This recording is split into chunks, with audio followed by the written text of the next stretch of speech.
and Arne Slot's head is giving Konate a piggyback, and they're coming to kill you. Grab onto them with my fingers and just like rip them out of my skull. Shocking performance from Gakpo. We are quite literally as soft as baby shit. Right, hello everybody, welcome back to The Golden Sky. I'm Tom, and today Liverpool have drawn, once again, 3-3 to Leeds at Elland Road. Guys, this is the player ratings. It really does feel like a nightmare at the minute. It's like when you're in a dream and you're trying to run and your legs don't work. You've all had that dream, I know you have. But the person that you're running from is not some sort of big scary monster. It's actually just Arne Slot's big bald head. He's chasing you down. Konate's on his back. And Arne Slot's head is giving Konate a piggyback, and they're coming to kill you. Because that's what's going to happen to me if I have to keep watching this team. Guys, so disappointing. Once again, these are the player ratings. We're going to go through all the players from today's game, of course. So let's get them on the board to start off the video. Last night, I was at a masquerade ball party for work. So that was why there was no preview for this game. It was the Christmas party for where I work. It was all spooky vibes, you know, they had all spooky, all scary music on. They shouldn't have bothered with that. They should have just played any of Arne Slot's quotes from this whole season so far. And then the scariest thing they could have done, instead of us all wearing masks of, like, I don't know, whatever you wear for a masquerade, we should have just all worn Ibrahima Konate masks. The whole lot of us would have been the scariest room in the history of the world. We'll get to him, obviously, later. I'm sure you can guess what kind of score he might get in this video, but we'll start with the goalkeeper. We'll start with Alisson in the net. Yeah, I don't know. I mean, let's look at the goals, first of all. So the penalty is not in the corner, and it's not really in the middle. It's sort of it goes high. I'm saying, do I think he can save it? Maybe, honestly. But the power on it goes in. So let's give him the benefit of the doubt. The second one, he gets wrong-footed. The ball gets cut into the near post. He's gambled that it's going to go to the far post. I don't blame Alisson for that one, to be honest. And the third goal, Alisson, I mean, maybe he could do better to smother it, but I'm not going to blame Alisson for that last goal. I wouldn't blame the people who're supposed to be marking. And Tanaka has essentially the entire of England free at the back post to knock that ball in the net. So I don't blame the goalkeeper, but conceding 3 goals every game and it somehow not being the goalkeeper's fault, I don't know. His kicking is confusing me as well at the minute. I mean, he's not taking goal kicks, that's one thing, because his hamstrings will fall off. But then also, like, when he's distributing the ball, a lot of the time he's quite sloppy, just kicks the ball straight to Leeds players. I'm going to give him a 5 because I don't necessarily blame him so much like as an error for any of the goals. I don't think he did much to prevent them. Maybe we should start looking at that rather than just saying, oh, he didn't make any errors. Maybe I want to see him save that last one at the end. I don't know. At one point he did try to quick revive Kerkez when he was down, and he went over with his quick revive perk like he's playing World at War Zombies. Just told him put his arms up in the air and then put his hands on his chest like that. He has like defib electronic currents flowing through his gloves, and Kerkez shot right up. That was the best thing he did.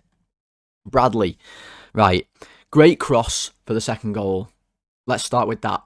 Brilliant cross. Now, why does he never ever cross it apart from then? That's the question. This fella, he must be allergic to crosses. He must be, and that's probably why we had to take him off. Nosebleed, eyes just streaming, just like, who knows what kind of allergic reaction he has to when he crosses the ball in. He can only do it on very, very select occasions, because the amount of times in that first half I wanted him to cross that ball and he doesn't, it makes my head explode. It honestly makes me want to take my eyeballs, just grab onto them with my fingers and just like rip them out of my skull and just throw them at the TV. And I swear to God, I'd be more accurate with my throw of my eyeballs with no eyes than Bradley would with some of his crosses, because he never crosses it. But when he did, good cross. So that was positive. What wasn't positive is that once again,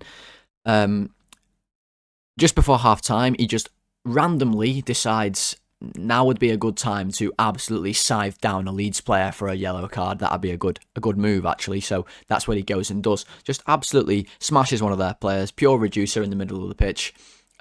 Blatant yellow card. And now he's suspended for the next game. So that's ace. Really good. I'm glad we've got you back from injury, Bradley, lad. And now we'll miss you for another game. I'm getting a bit tired of him, to be honest. I'm getting a bit tired of him being injured, then coming back, getting yellow cards. Then he might have a good game, one in every 6 or 7 games, and then he might and then he's suspended. So I'm getting a bit frustrated with his lack of consistency. Although today, I don't think he was the worst player on the pitch. I think we were actually all right when he was on. So I'll give him a 6. And that's taken into account the good ball for the second goal, because it was a good ball in.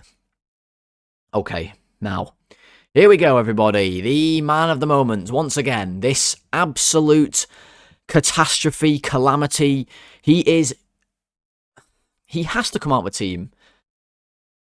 I don't know what else to say. I've called him many things this season. We started off, the first thing I called him was a tranquilised rhino. It still applies. He is like somebody has gone to wherever the rhinos are knocking about, probably somewhere in the plains of South Africa or something. I don't really know. I think they're in India as well, maybe. I'm sure it's Indian rhino. And some fella has tranquilised him with the heaviest dosage of tranquiliser there's ever been. They've put a Liverpool shirt on him and they've asked him to play centre-back because this fella he's sleepwalking through games. That tackle he makes to give that penalty away, I'm not sure I'll ever understand it for as long as I be a football fan, which at this rate is not going to be very long because football is making me tear my... Well, I've just said I want to tear my eyeballs out. It's not going well at the minute, guys. Why is he sliding like that? Does he think he's on an all-inclusive holiday and he's on the slides at the pool? What's he doing? Why is he sliding? Gnonto is going nowhere. And he slides in, takes him out, absolutely smashes him. It's a clear penalty.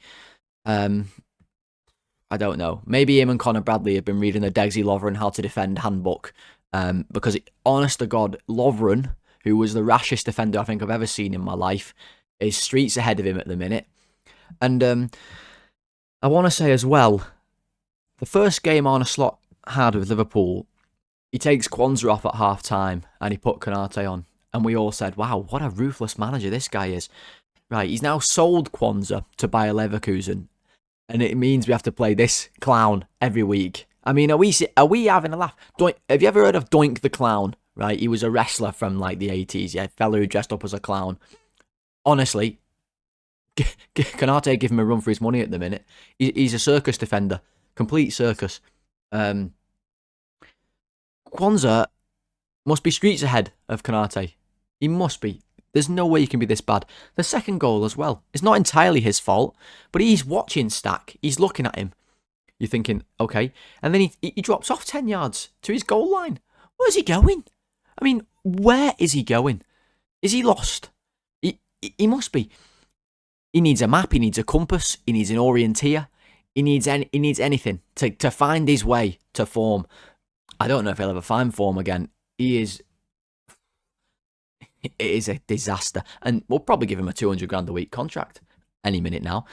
I don't know how I do know how he keeps playing because we've got no one else, but there must be someone. I mean, him and Nalo, I mean, they must be having stinker offs in training every week. My word, he was awful. And I've not watched the third goal back yet, but apparently he maybe could have headed it. So there's that as well. So what do you even give him? I actually don't think for the whole game he was totally disastrous. He actually helped Van Dijk out a few times, so he's not getting the 1. But that's a massive error again, so he's going to get a 2. His average rating this season must be about 2.5. He is, honestly, he plays like he's trying to run in a dream, and he can't. I just can't get around that tackle. Honestly, it's like he's on a slip and slide and he can't stop and he just goes, smashes into Gnonto. I don't know. Van Dijk next to him, his partner. He's a bit all over the gaff as well. He's a bit all over the gaff. As if you'd walked into someone's house and they just had shit everywhere. That's sort of how Van Dijk is playing at the minute. It's just like that, like on Friends. I'm sure you've seen Friends. When Ross walks into that woman's gaff and she's got like newspapers and mess just all over the place. That's how basically Van Dijk defends. It's just a mess. It's like he's panicked. He doesn't seem to have that calmness about his game as you like. It should be the song we sing for him, Calm As You Like. It should be Panic at the fucking Disco is what it should be when Van Dijk's got the ball. I saw an advert before the game. Expedia. Van Dijk sat in a bed, bucking his holes, going, oh yeah, it's as easy as sitting in bed. I think he should get out of bed, to be honest, and start bloody concentrating on defending is what I'd be doing, not bucking his holes in his bed. Stop doing bloody commercials for Expedia. In fact, send Ibu on a commercial flight anywhere else, right? And then get yourself in order and we'll be okay. That should be what we use Expedia for. Partner of Liverpool. Send our centre-backs away. Anywhere else. Mozambique. Just get rid of them. Right? He's just... like his headers. He did one header. He heads it backwards to try and head it to Alisson. It's never even close. And Konate has to come round and sweep up for him. I don't really understand what he's doing that for. He has a header in the first half where he should score. Easy header. And he heads it over. We've not scored a headed goal in the league all year. Let that sink in. We've got Van Dijk and Konate at the back. And whatever you think of Konate, him and Van Dijk have some of the best heading numbers in the whole league. I mean, it's a joke, really. Set pieces, again, can't defend them. He's part of the problem. He's the captain. He's the best header. He's the leader. He's got to set the team up. No one's marking Tanaka, like I've already said. I don't know. I don't think he was very good today, but he was marginally better than Konate, purely based on the fact that he didn't go full slip and slide defending for Kerkez. Oh, put Robertson, haven't I? What a melt. Hold on a minute, everybody. 0 for me. Right. Let's just correct that. Oh, now I've done it in lowercase. Right. Kerkez. Apologies, folks. God's sake. Even I am out of form. Do you know what I mean? Kerkez. I actually thought, okay, today. Maybe I've gone full delusional. I thought he was alright. Pulled his socks down by the end. Telltale sign that he was tired. Actually concedes the corner that they eventually score from, but it wasn't a bad conceding of a corner. He's the only one doing shuttle runs from 3 players, because after Leeds took the short corner, all our players are just stood in the box, just observing, with the bloody binoculars out, just having, oh, look at Kerkez there defending. Go and help him. Oh, I can't. I actually thought he was okay. Like, some decent tackles. Sometimes he was getting forward, again, in good positions. He never gets the ball because we'll get to Gakpo later. That's a different story. Yeah, I thought he was okay, not disastrous. He seems to be improving a little bit, which is handy. Like I said, he was revived by Alisson, so that's good as well, to know that he can be just resurrected by our goalkeeper whenever he gets injured. Yeah, I don't know what else there is to say about Kerkez. I'm giving him a 6. Gravenberch. Neville was spending the whole game telling me how good Gravenberch was playing. Oh my God, look at him. He's so smooth. Oh, wow. Look at him just glide through. He's been brilliant today. And I'm thinking, yeah, he's been all right. He was not bad today, Gravenberch, but I don't think he was that good, was he? He was, I would say, one of our better players in the game. But Neville was on about him for man of the match, and I'm thinking, there's no way he's man of the match. And then that second goal, I think he's got to do better. His awareness of where players are for the position he plays as that supposedly defensive midfielder is non-existent. He's never looking to see where the danger is. And Stack is also, like Tanaka was, just stood in oceans of space to receive the ball. I think he's got to screen that pass, or he's got to get closer to Stack to make a tackle. So I criticise him a little bit for that, Gravenberch. But he was smooth. There were times where he did pick the ball up from the defenders and he was able to just take it round players and stuff. He was as smooth as the waiters at the bloody Masquerade Ball last night who were just coming round And in a move that was way too posh for me, they just grabbed me napkin and lay that shit across my legs. I didn't know what was going on. I didn't know what was happening. For a minute, I thought, crikey, I didn't know this was the type of establishment I was going to today. But no, false alarm. It was just they were just laying my napkin on my knee. Never had that happen to me before. But that was pretty smooth from the waiters at where I was last night. So if any of you are watching, thank you and well done. Gravenberch, thank you and well done, except from when you decided to leave Stack free in the box. That said, I'll give you a 7. I thought he was, overall, not bad. Jones, pretty similar. Really unlucky to hit the bar with that shot in the early part of the game. It was our best chance in the first half by a mile because the first half was, once again, an absolute snooze fest. Still only 1 goal in the first half of a game. Not the first half, sorry, the first half an hour of a game so far this season in the Premier League. Jones came so close to breaking that with that effort that reminded me of his one against Everton a few years back when Klopp played the children and they beat Everton in the Cup, something Arne Slot would never be able to do. I can make that 100% clear. And yeah, I thought when he was on the ball, he used it well. He never gives it away. He's really, really good at that. I liked some of his link up in the middle, like nice little flicks. He was combining with Wirtz, with Ekitike at times. I thought he did okay. Nothing amazingly flashy. And I will say as well, Gravenberch, I know I've just talked about him. He played the ball through to McAllister, which he then dummied. So it goes to Szoboszlai. Gravenberch gets the assist for that one, even though it's really McAllister's dummy that sets up the goal. I'm just throwing that in there because I forgot to mention it when I was on Gravenberch. Jones keeps it simple. I thought his work off the ball was good tonight. There were times in the first half where he was pressing with a lot of intensity, which is something we've been crying out for, and me personally have been crying out for. So good to see that. He's always good at that, Jones, when he plays. He's been good at that for years, to be honest. So I can say that was a good thing. And overall, I think he was fine. I don't know if 6 or 7 is fair. I'm going to go 6, I think. I think Gravenberch was just marginally better than him. So that's why he gets a 6. I think he was similar performance level to Kerkez. Because at times in the middle, I do think he's not able to provide that like steal that we maybe need at times. And once Leeds scored that first goal, I knew for a fact that they were going to score again to equalise because we have no steal. I mean, we have none whatsoever. So let's talk about Wirtz today. He played number 10 for about an hour, maybe just over an hour. Not his best game, pretty quiet really overall. Not to say he was a negative in the game, but just very keeping it simple. Didn't really create anything. A few decent passes in the first half where there was like a cutback to Ekitike that I remember. A few little bits of link up, but nothing that's getting you off your seat. Nothing that's making you say, that's £100 million player, clear as day. So that's kind of disappointing. Would have liked to have seen more from him. Had some boots on. We had a debate in my house whether they were black or blue. I said they were black.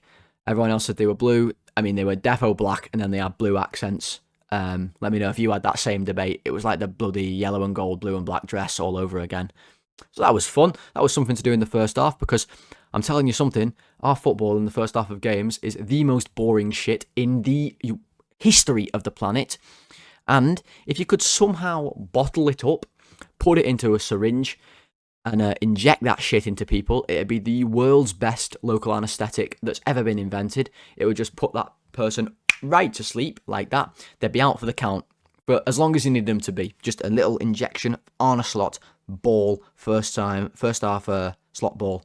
Should be called slop ball or maybe stop ball. Just stop playing because it's a disaster to watch. Wirtz, 5. I think he was too quiet today. I want more from him. I'm not going to be nice and friendly when we've once again thrown a game away, am I? You know? But I am going to be friendly to Dominic Szoboszlai, who, yet again, was very good. But I will preface this by saying for that second goal, he makes a massive mistake. He wins the tackle, that's good. He gets the ball, he tries to pass it to Ekitike. It's not a hard pass. He gives it straight to them. They go on and score. You have to criticise him for that, guys. I know he's been one of our best players this season. I know he's one of the only players that we can say consistently has been at the level that we'd expect, probably even exceeding the level that we'd expect from him. He scores today. Overall, his game was good today. He's going to get a good rating. I'll give you that spoiler. But you have to look at all aspects of the game. That wasn't good, what he did. And he's playing right wing, but this is the thing with Slot that I don't understand at the minute. Our players are playing like one position while simultaneously playing another. He's basically playing DM whilst he plays right wing, and I can't understand that. Salah again, no minutes today. What's going on there? I mean, I don't know. But Szoboszlai overall, let's just say, let's stay on the positives here. I thought he was good. Obviously, great finish for the goal, great run. He's honestly like a marathon runner. I reckon him and Kipchoge could give each other a run for their money. This guy, the engine on him is unbelievable. And I love to see it every week. He's clearly the fittest player in the team. The one with the most will to win, I would say, at the minute. There's a few others, but he's clearly the standout every week. Great finish. Great cross for Van Dijk's header in the first half from the set piece. Free kick he gets a bit unlucky with, has a shot a little bit over the bar. Overall good performance from him. I'm going to give him an 8. He would have had a 9 if he doesn't give that ball away. And that for me is the reason why this man up front, Hugo Ekitike, is the clear man of the match for me today in this game. Although, to be honest, in the end, it probably deserves to go to a Leeds player after their fight back. But Ekitike, striker for Liverpool. I'm sorry, I judge the striker more on scoring goals than anything else. It's got a higher weight for me when I'm scoring these players. If you're scoring your chances as a striker, you're going to score well, and that's what he does. He's clinical. Roden plays him that ball. It needed a Leeds player to knock him in, because we certainly weren't going to create a goal on our own if the first half was anything to go by. So Leeds kindly gave us a goal, and Hugo, great first touch to get round Ampadu. Ruthless finish in the corner. Never thought he was going to miss for a second. Loved it. Brilliant. Then the second goal, a couple minutes later, he gets it. He goes 1-1 with his defender. He gets maybe fouled. There was appeals for a penalty. He doesn't get it. He's coming back onside. We win the ball back. Bradley puts the cross in. He's brave. He flies in for the tackle with the keeper, knowing he might get smashed. Gets the ball first. Scores the goal. 2-0 for Liverpool. Loved the celebration. Loved the knee slide. Loved the passion. I loved his goal-scoring knack. I loved the instinct to get it across the defence and win the ball. I loved all of it. I thought it was really good and exactly what I want to see from the striker. And I'm sorry, but right now, he has to be the first-choice striker. He does. I'm sorry, he does. He's scoring more goals. He's more involved. He looks more dangerous. He looks fitter. All these things than Isak. And I'm not slagging off Isak here, by the way. I'm just saying Ekitike is playing at such a level that he can't be left out of the team. He just can't be left out. We haven't got enough good players. You can play Isak as well, but one thing's for sure, this fella has to be playing in the games. He's too good. He's absolutely mustard, to be honest. And I think the only reason why he's getting a 9 today and not a 10 is because he doesn't get that hat-trick. And he had a couple of half chances in the first half that I'd maybe like to have seen him do a little bit better with, but I'm being very harsh, and the only reason that I don't give him a 10 is the hard to get from me in these ratings, and when we're not winning games, you're not going to see many 10s, unless the sort of jokey 10s for the subs. So if you're new to the ratings, that's sort of my way of scoring it. But a 9 is a great score for him today. I think he was really good, and he comes off because we thought the game was done. But oh no, it wasn't done, was it? And Cody Gakpo, playing on the left wing, was of no help, really, when he was on the pitch. First half, again, shocking performance from Gakpo. I'm going to give him a new name, right? His new name is Cody, the attack ends here, Gakpo. Because every time the ball goes to him, no one else is getting the ball. He's cutting in and shooting, no matter what. And the whole world has cracked that. And everybody is just stopping it. Kerkez runs around him every time. And he must think when he runs around, Kerkez, I'm not getting this ball. So there's no point in me doing this. Mind you, Kerkez is a few screws loose up front, up top, isn't he? So he's probably like, wee, I'm running, yay! But I've got a good mind if I'm Kerkez to run round and fucking smash Gakpo on the head when I run past him. Give me the ball. You know what I mean? Run round. I run round you all game long just to watch you cut in and get your shot blocked or balloon it over the bar. Honestly, it is infuriating. Like, he had good opportunities on counter-attacks he's played in. Left-hand side, good positions. Overhitting his crosses by, like, loads. Not even anywhere near. Like, so far away from being a good cross. He did have a decent effort in the second half after Ekitike. More brilliant link-up play. Links up, gets it out his feet, plays it out wide to the left. Gakpo, one-on-one. What does he do? Cut in and shoot. I mean, it was a good save, but you know it's coming. And I just don't understand how he's playing so much, to be honest. I mean, maybe you can say he's our only left winger. We've got Chiesa sat on the bench. Yet again, no minutes for Federico Chiesa today. I have to mention it because once again, there's no minutes. So, really, really poor from Gakpo today. I don't think he was very good at all. I'm going to give him a 3. And that's purely because he can't be as bad as Konate, who got a 2. So he gets a 3. Right, Gomez comes on. Now, the yellow card that he gets for the foul on Gnonto is, again, another shocking tackle by Gomez. He does smash him. He actually turned Gnonto inside out. The fellow landed on his neck. So, it's probably a yellow card. But I like to see him actually making that kind of tackle, to be honest. I just like to see the bit of nastiness in our game. I want the winger to, when he gets the ball, to be thinking, oh my God, I don't want this ball. And I know I might sound like, I'm saying I like Gomez's yellow and I don't like Bradley's yellows. It's not that. I'm not saying that I enjoyed Gomez getting the yellow card. The tackle wasn't a good one and I'd rather him not make it. But there's something in there that's in his game where he tackles and he tackles hard all the time. Keeps his game simple, gets up and down the line. I actually thought he was like, the subs, none of them had a massive impact on the game except really McAllister. Yeah, I don't know. Gomez, I don't know. Let's just give him a 6. In fact, 5 because of that yellow. McAllister, brilliant dummy. That was the clear highlight for Maka. Brilliant dummy to set up that third goal. And we brought him on at a time when the game was dead. It really was dead. We were cruising in the game, and it's been similar in earlier games this season where we were 2-0 up and the game was finished. But we always find a way to give them a goal, the other teams. McAllister luckily comes up with a moment of magic, steps over the ball, completely sells the Leeds defender a dummy.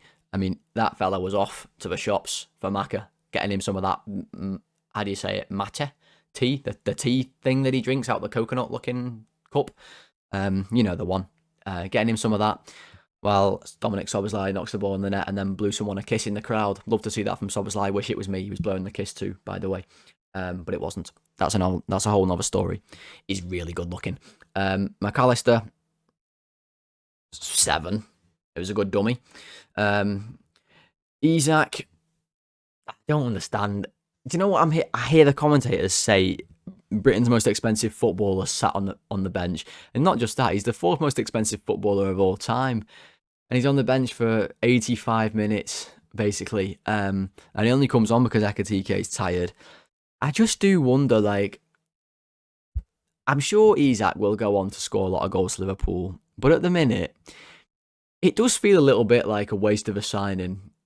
And it's hard for me to admit that because I was absolutely desperate for Isak to come.